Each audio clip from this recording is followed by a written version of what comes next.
Welcome to Microsoft Defender for Endpoint from Zero to Hero, Module 2.3, Designing Best Practices for FullScan. This module can be a little bit tricky, especially if you need to decide to schedule FullScan on a daily basis or weekly basis and so on. And this is why I want to share a bit of my experience after onboarding thousands and thousands of devices, including servers. First, a quick overview on the scan times, and then I will explore the golden question, I would say, if there is any need for FullScan. And then I want to share some numbers I came across after onboarding those devices when it comes to the CPU utilization, times for FullScan, and so on. And then the kind of relation when it comes to the AV custom exclusions we can add in the quick and FullScan. And then finally, how we can start and cancel FullScan via portal and via PowerShell as well. Anyway, get ready and let's dive into it. When it comes to the scan types, there are three types. The first one is the quick scan, and as you can guess from the name, the quick scan only scans the, how could I say, the most popular location where the malware usually, get in, like the boot files, the operating system files, and so on. Usually it takes between 2 minutes to 4 minutes, especially on servers, for the quick scan to be completed.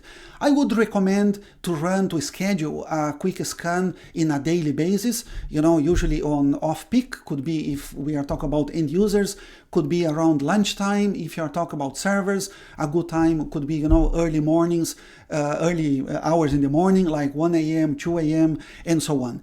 And as you can see in here from, this information is from Microsoft. In most cases, a quick scan is enough for us to keep the security. Of course, if all the security elements like the real-time monitoring and the behavior monitor are fully, let's say, enabled, and then a daily FullScan, I would say, is a good practice. There is loads of things we can talk when it comes to the FullScan. In general, let me first give you a bit of theory, and then on the next slide I will explore what are the best practices. As you can imagine, the FullScan will scan absolutely everything, full memory, every single file, every single registry key, and so on. And then, of course, it will take quite a lot of time in order for this operation to be completed. The CPU the CPU is a little bit tricky, depending the amount of vCPUs you have on those VMs. It can take up to 100% when the FullScan starts. And as you can see in here, again, from Microsoft, in general, we don't recommend scheduling FullScan. Could be a daily FullScan, that actually is far way too much, monthly or weekly or so on. Again, next slide, I will provide some best practices when it comes to running or not a FullScan. And then the next one, and the last one, is the custom scan. As the name suggests, in here we have the option via a PowerShell or via graphic user interface to decide what we want to scan. Let's say I'm about to plug an external hard disk on my Windows 10 or my server, and then I want to scan only that new external disk. Yeah, there you go. I just can point drive D or E or whatever. I can focus on a single folder, a single location to start the custom scan. Same story, I can do that via PowerShell. Up to now, by the time I'm recording this video, from the portal, the only options when it comes to starting a scan via the security portal is a quick scan and FullScan. I haven't seen any place to start a custom scan via portal. And then we could do that via graphic user interface on, locally on the server or Windows 10, Windows 11, or we can do via PowerShell as well. Anyway, this information you can find on the link below. You can find the link on the video description. Okay, let's keep moving. The next one, and now very important, one of the most important from this slide, again, based on my real life experience, I want to say the following. Is there any need for running a FullScan? Based on all the Microsoft documentation, the short answer would be no.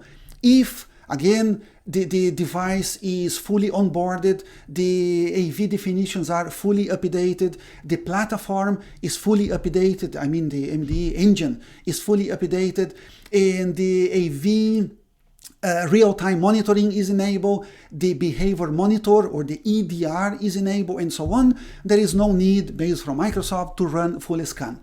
I want to share a couple of thoughts in here. I would 100% recommend to run a FullScan if you are onboarding an unprotected device. Okay, let's say whatever is the device, Windows or Mac or Linux, and let's say that device doesn't have any antivirus up to now. And then it will be prudent enough after the onboarding, again, make sure everything is updated when it comes to platform and AV, to run a FullScan to kind of, get a green flag. Okay, this device, every single file has been scanned. There is no threat, and now let's release for the end user or for the service team to explore. I would recommend 100% to run on those cases. If you are migrating a device from a third-party AV, could be McAfee, could be Symantec, or whatever is the third party. Again, you could say because the device is already protected by the third-party AV, maybe there is no need to run a FullScan. It could be your decision. I would recommend to run a FullScan because each AV is different, and Defender for Endpoint could be catching some elements not caught before by the third-party AV. And this is what I've been getting on my day-to-day when I'm migrating from Symantec, I'm migrating servers from Symantec to Defender for Endpoint. After the migration, as the best practice, I'm running a FullScan in every single server. And believe it or not, Defender for Endpoint is getting some malware not detected by the third party. The good news is all the malware I've been detecting, or Defender is detecting, are informational level, risk level, or low risk. I never came across anything from a third party up to now that is medium risk or high risk spotted by Defender and not spotted by the third-party AV. Again, it's your decision to, if you trust on the third-party AV, you could, just leave it. But as best practice and to play safe, I think that's the best way to say, I would run a FullScan even if the device has been already protected by a third-party element. Another thing you should consider is to understand your company best, let's say, compliance reasons. Because some companies, based on the compliance, there is a requirement to run a FullScan every 6 months, or maybe to run a FullScan every 30 days or so on. Please have a look to understand what's the current policy, and then based on that you might need to schedule a FullScan to make sure all the, let's say, the AV is compliant with the company policy. And the next one, that I would say 100%, if has been a breach, or maybe the server looks to be compromised, and then 100% I would recommend going to the portal, or whatever the way you want to start, to run a FullScan to make sure the server is clear and clean before you release to the end users again. In the same story for the end user device running Windows 10 or Windows 11. Yeah, this is what I wanted to share. Again, based on my experience, I would always run a FullScan when onboarding on unprotected devices. If you are migrating from a third party, maybe you're not too sure how good or bad that third party AV is. Why not run a FullScan to make sure everything's in place? Compliance 100%. If there is a requirement, there is no excuse. Just run the FullScan. And after, if the device has been compromised, 100%, run the FullScan to kind of start, fresh as a peace of mind. Okay, let's keep moving. The next one, interesting again enough, let me share a few interesting numbers I came across, when working with Defender for Endpoint.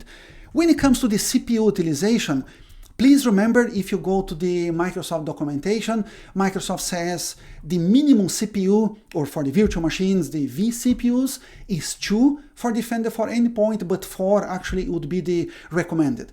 My experience when running Defender, when running a full scan on on-prem devices, running VMs, running on top of VMware, has been the following. If the device, the VM, has 1 or 2 vCPUs, the CPU utilization goes 100% and end of the story, all the time until the full scan finishes. If there are 4 vCPUs, it gets a little bit better, but not too much, as you can see. It goes between 95 to 100%. If we jump to 8 CPUs, and then is much better. The CPU utilization goes to average 50%. For servers, I came across with 12 CPUs, it goes to 25, and I have onboarded a few servers with 28 vCPUs, and then it's really, no stress at all. The CPU utilization is only 5%. And then from here, a couple of things, you can plan when deploying deploying Defender for Endpoint and you want to run a full scan. You could say, just talk to the VMware team before the weekend. Add, if there are file servers only with 1 or 2 CPUs, because there is no need to have too many CPUs for a file server. We could increase the CPUs to maybe 8, run a full scan starting on Friday or early morning on Saturday, and then after the full scan, when it's completed, then we can just reverse the configuration back. Please pay attention. On my experience from VMware, is easy enough for you to add CPUs. You don't need to shut down the server, don't need to restart. But in order to remove the CPUs, maybe that depends the VMware version, but to remove the CPUs, you might need to shut down the server, remove the CPU, and then start the server again. But anyway, interesting data here I wanted to share. The next one is the following. I was, trying to find for Microsoft any sort of Microsoft calculator to have a bit of estimation how long actually does it take to finish a full scan in a busy server with, a couple of tera of data. And I didn't find, that information. I asked Microsoft, and there is no sort of calculation for that, because it depends on memory, depends on the amount of vCPUs. It depends, of course, how fast the disks are, if they are, spinning disk or SSDs. And, there are too many elements, and most likely this is why Microsoft doesn't have any calculator for us to do the estimation. I just want to share here a few numbers from 2 busy file servers. Okay, 2 file servers. The first one, 8 CPUs, 12 gigs of RAM, around, nearly 9 tera. The full scan took 16 hours and 45 minutes to complete on that server. I don't have information, unfortunately, to know if that server is running on top of spinning disks or SSDs. And again, I didn't have visibility in terms, to know how busy that server was when the scan was running. And then I did a bit of maths in here. The total time in minutes was 1005 minutes. And then doing a bit of maths, it took around, 8.84 gigs per minute to be completed. The second server, same amount of vCPUs, less data, and then took 8 hours and 13 minutes to be completed. And here the average time per gig was much better. Worse actually. Only 4 gigs per minute to be completed. Okay. Again, unfortunately, I don't have visibility in terms of CPU utilization and so on. But this was the scan times on that server. Interesting fact as well I want to share, I haven't found that on internet, is the following. When I was scanning file server and app server, it means, just let's call normal servers. And then when comparing with database servers, in my case, SQL Server databases and Oracle databases, for the database servers, it usually takes, or let's say the number I came across, it takes 30% more time when to complete the full scan. Okay, you know, getting a few servers with the same amount of used disk, but server 1 with SQL Server databases or Oracle, server 2 with, you know, just a normal files, you know, thousands and thousands of files. The SQL Server, the database server, sorry, takes 30% more time for the full scan to complete. And really interesting I came across as well is the following. As I was showing, here are the CPU utilization times for servers on-prem running on top of VMware. When I'm running the full scan on servers on Azure, actually even servers from 1 and 2 CPUs, the CPU utilization is only around 50 to 60% on Azure servers, not on-prem. Anyway, interesting fact, okay, on the Azure servers, the CPU utilization is not that much at all when we compare with the servers on-prem. Okay. Very interesting in here, guys. Please pay attention. You know, feel free to stop the video again and have a bit of reading. Probably you came across as well. Sometimes we need to exclude some processes or folders in order to avoid the spike on the CPU or to overkill the CPU for heavy processes. And then the big question is, okay, when I'm running the full scan, does it kind of, you know, respect the custom exclusions or not? Anyway, again, official documentation from Microsoft, as you can see, custom exclusions include files and folders that you specify.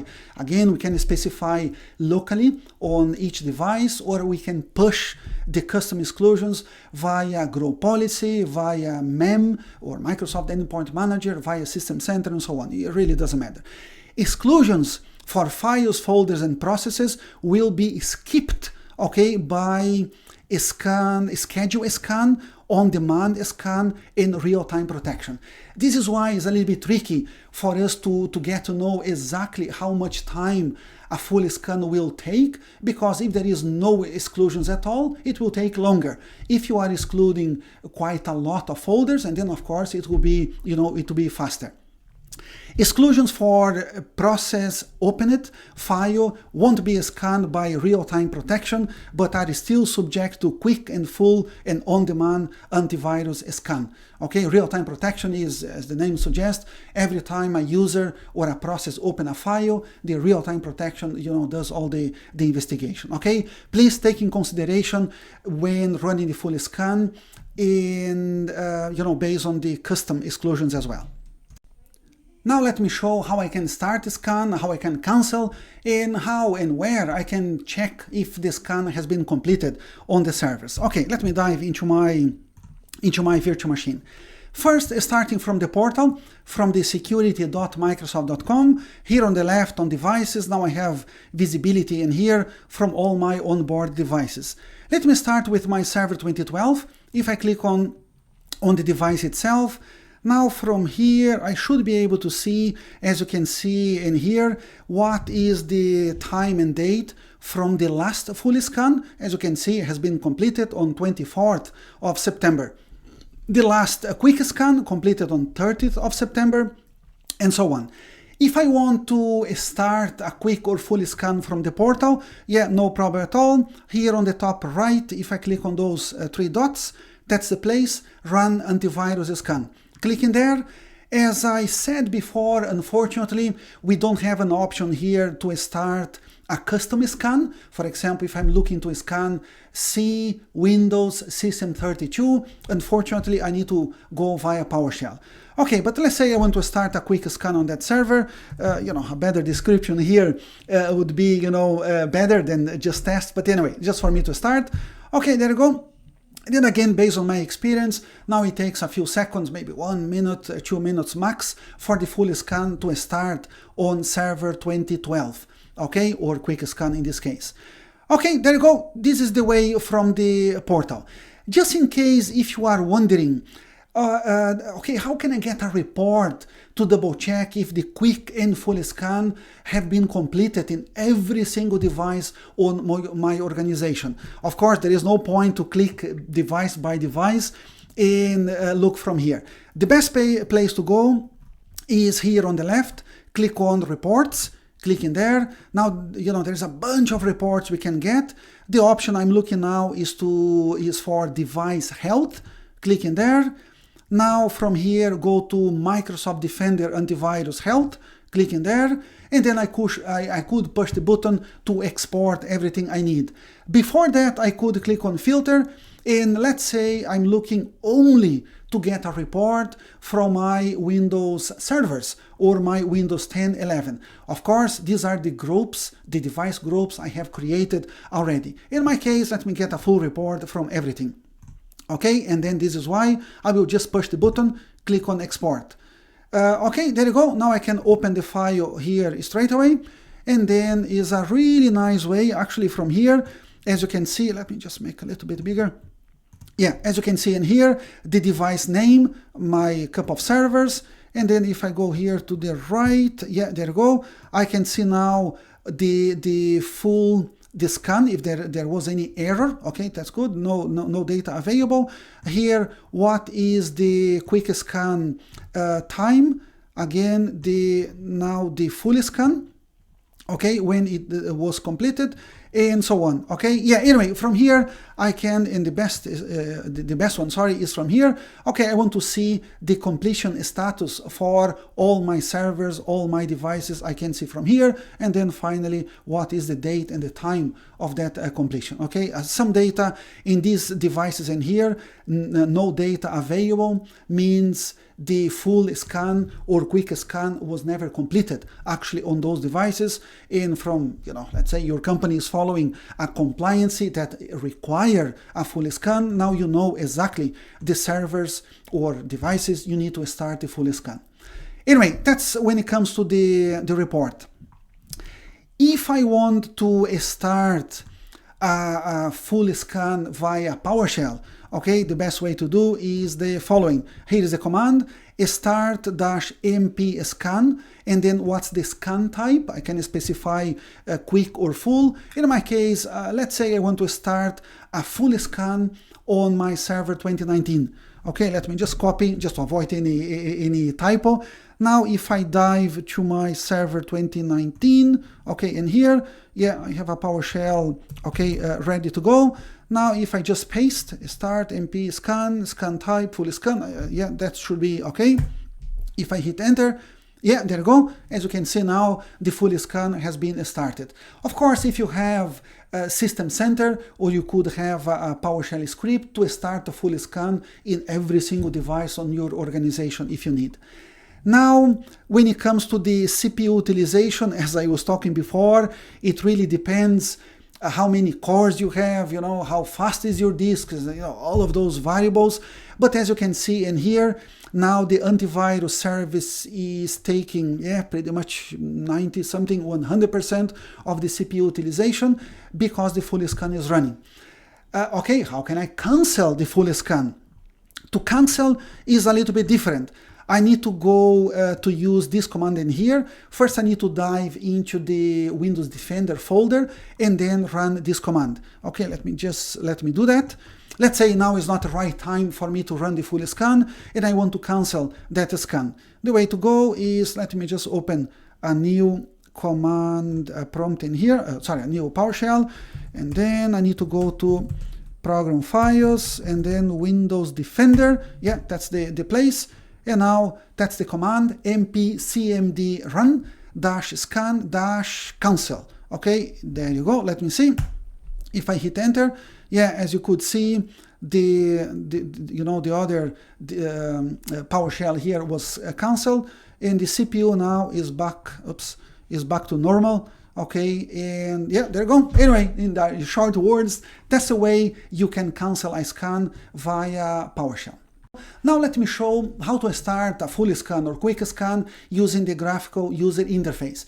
Please remember that is not available on Server 2012, only on 2016 and 2019. Okay, starting with Server 2019, if I want to start, maybe I have a single server to start a full scan, I am already connected to the server.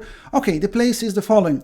Click on Start, go here to Settings, and then go back, here to Update and Security. Click in there. Finally, Windows Security. Okay, click in there. Now, yeah, we are getting there. Windows Threat Protection. Click in there. And then here's the place. Okay, there is a button for me to start the quick scan straight away. Or if I'm looking to start a custom scan or full scan, I need to click on the scan option. Let me click in there. There you go. And then finally now I have one more option to start the quick scan, full scan, and custom scan. If I click on full scan and then click on start, okay, there you go. That's the place. And as you can see, if I want to cancel, I can cancel from here as well. Okay, that's done. Now let me dive into my server 2016. If I go to my server 2016, yeah, nothing big is happening in here. And then here is a little bit different. I need to go to Windows Defender. Okay, just search for Defender. Click in there, and then yeah, straight away I can see if the real-time protection is fully enabled. That's good. If the updates are in place, the AV updates and platform updates. If not, you know, you will see all red in here on the top. I could click on updates and then eventually, you know, force an update definition from here. Okay, there you go. As you can see, now I have the option to start a quick scan from here, full scan or custom scan as well. If I want to push the button, and you know, if you are wondering how much time a quick scan takes, is really fast. On my experience, I think I've never seen more than 3 or 4 minutes. Usually is around 1 minute and job done. Anyway, this is what I wanted to show when it comes to how, you know, you can deal with starting full scan, quick scan, how you can cancel from the different ways from Portal and from the graphic user interface and PowerShell as well. Anyway, this is what I wanted to share on this module about the best practices for full scan. I hope now you have a better understanding about all the elements around full scan and quick scan. And if you like this video, please give a quick like, subscribe my channel, follow me on LinkedIn, and see you on the next video. Thanks for watching.